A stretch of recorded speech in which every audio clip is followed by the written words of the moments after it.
coming to America, 2018 Audi RS3 Sedan first drive.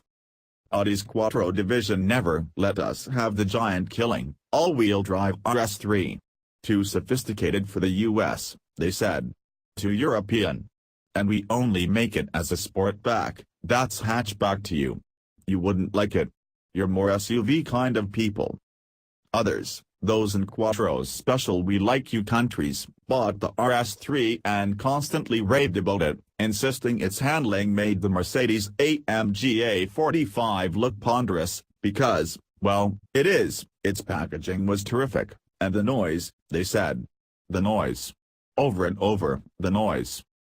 But ex-Lamborghini president Stephan Winkelmann is now the boss, and he's brought with him a worldview that Quattro GmbH never had.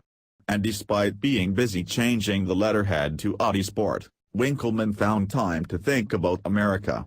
And he must like us because he's moved us to the top of the list.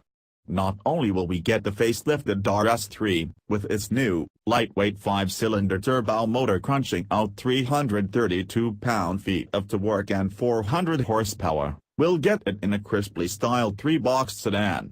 And we'll get it first, before even Germany, where it's built.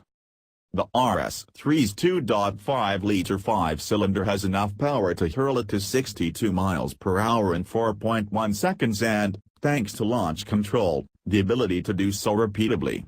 It's coming with the 155-mile-per-hour top speed that can be raised to 174. It's coming with limpet grip from a rear-biased all-wheel drive system. It's coming with the 7-speed dual-clutch transmission, and don't ask for a stick shift, because they haven't bothered to engineer one. It's coming standard, for the US, with constantly variable magnetic ride dampers, which replace the base fixed-rate steel spring and damper setup. But more than anything else, the RS3 Sedan is coming here with that engine. It starts with a sharp ramp as it spins to around 4,000 revolutions per minute and then a pop and bang that will wake the neighbors. And that's in the quiet or default mode.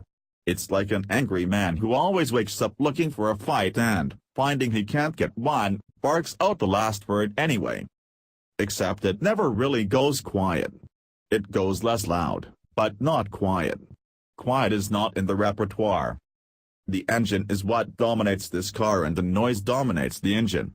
It's always there, always threatening, menacing, bellowing, barking, or popping and burbling. With the 1-2-4-5-3 firing order, the Turbo 5 is a unique combination of belligerent and sophisticated, raucous and operatic, brutal and smooth, and often all of them at the same time. Very few engines in history have had this one's ability to be so many things at the same time, and to that list you can add unforgettable. It's unashamedly emotional, with Audi Sport comfortable foregoing the outer edges of grizzle in favor of making its every breath drip with so much character and richness. The simple act of punching it to the rev limit in third or fourth gear, so you have time to savor more of it, leaves you a bit gooey, yet in some ways it doesn't sound as good as its predecessor, especially at high revs. The engine's flat torque and power curves mean its delivery doesn't feel linear, because it isn't, and you can smack into the limiter when you think you're still about 1,000 revolutions per minute short of it, particularly in the middle gears.